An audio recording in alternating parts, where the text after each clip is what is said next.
Hello and welcome to Gladys Cake Kitchen, where I, Gladys Anya, talks about all things cake. In today's video, I am super excited to bring you another simple recipe made from the margarine brand of Stork. Stork is a UK margarine that is a favorite of most bakers, but in recent times, some of my baker friends have complained about a slight difference in composition that is either causing them a greasy bake at the end of using Stork. So I took some time out to try a very simple recipe just to help solve this greasy problem. In a previous video, I tried and tested a vanilla cake recipe, which I will link in this video. But in this video, we will be making a banana and white chocolate cake. So without further ado, let's get straight into this video.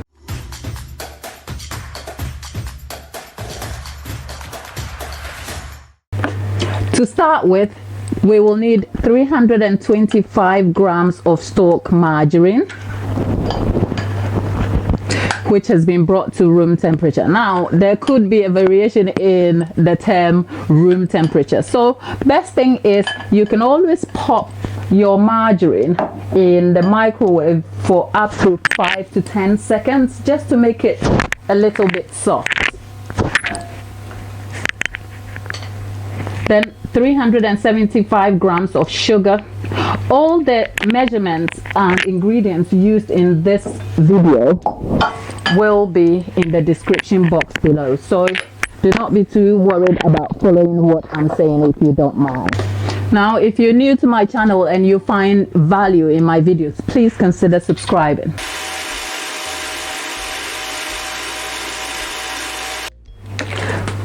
After beating for 5 minutes, this is the consistency we're looking for, where you shake the spatula and it has to fall off on its own. I'll give it another 2 minutes beat.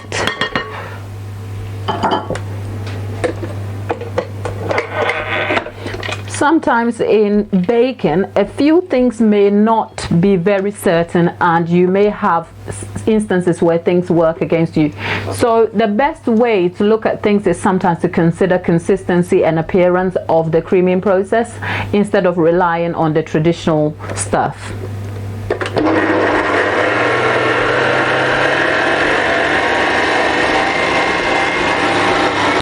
After beating for 8 minutes, I am just going to show you what the consistency of our creamed sugar and margarine looks like. Do not worry about the margarine composition breaking down at all. So watch. Beat the sugar and the margarine together until it falls off on its own.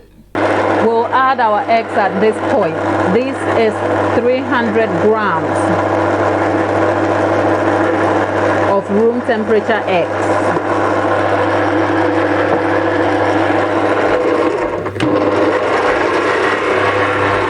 You mix that in at medium speed. Mix the eggs in for up to 2 minutes.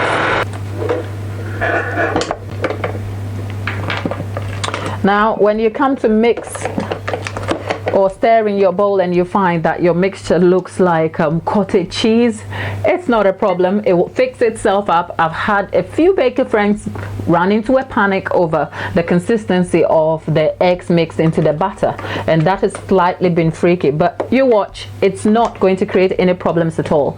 The trick here is to try and find a good balance between the oil composition in Stork and the moisture that is introduced into the batter to make sure that they stay balanced and even giving you an even rise, and thereby stopping the grease from forming after baking, because essentially the grease is excess oil. So the next thing going into our mixer will be the flour. In the past, I kid you not, I've literally dumped this in, but I'm trying to teach you right. So I'm going to try and introduce the flour in a little at a time.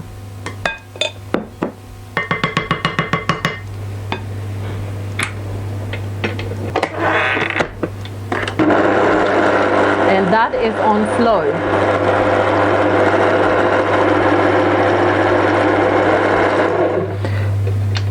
Actually, I will say this.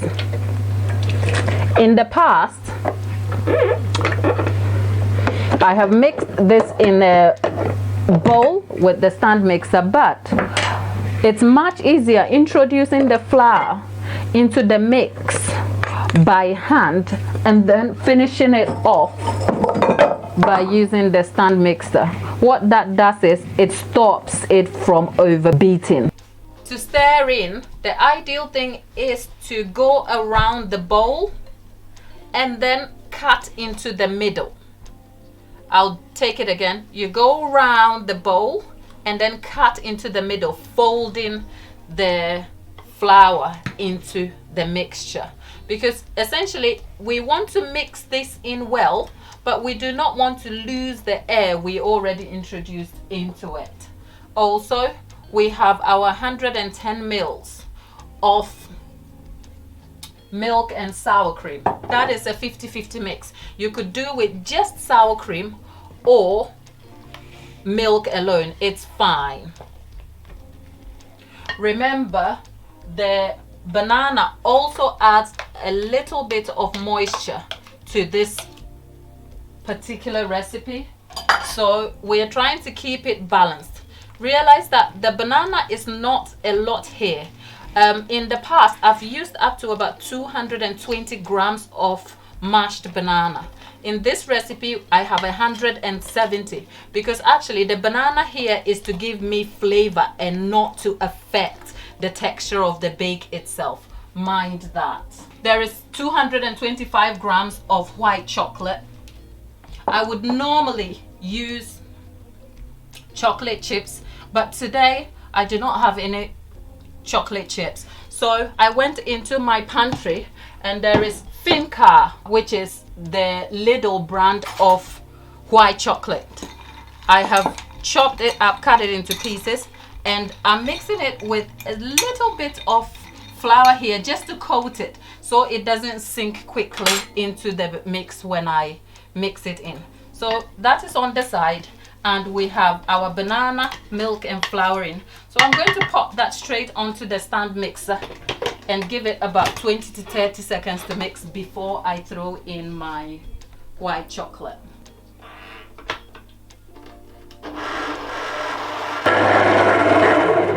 That has mixed for 20 seconds, and this is the texture we are looking at, the composition of our butter. The last thing to go in our mixture is our white chocolate that is coated in some flour.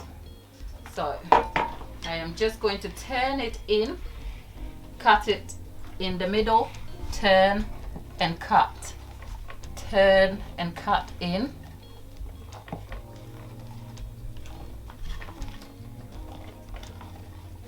And there we have it. So that's our butter beating. Normally this recipe would make up to about 2 5-inch tins that will bake at 3-inch deep, but today I am going to be using pans for these bake. Normally you could measure this, but I've done this a little too many times, so I have an idea how much should go into each pan. So I am not overly concerned about it because I don't want it to overspill.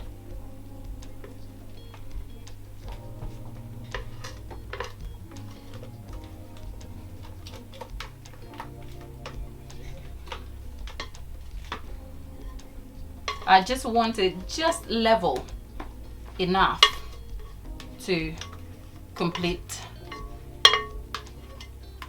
the task I want it to. So this is what we have. Now I'm going to get a barbecue stick and stir this just to pop the air bubbles, and stamp this.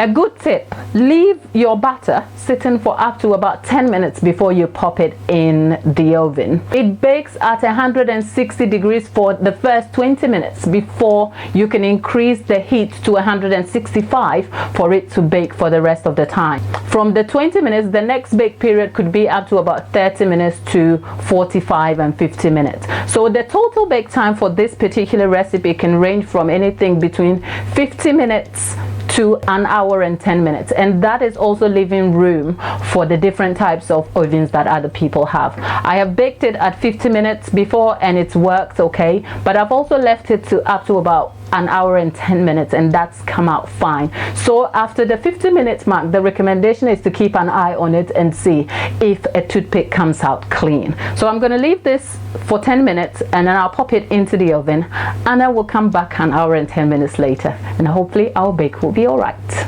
We've allowed our bake to sit for 10 minutes and it's cool but slightly hot to be held by hand. So with a hand kitchen towel, I'm just going to flip it over very quickly and we'll see what our bake looks like.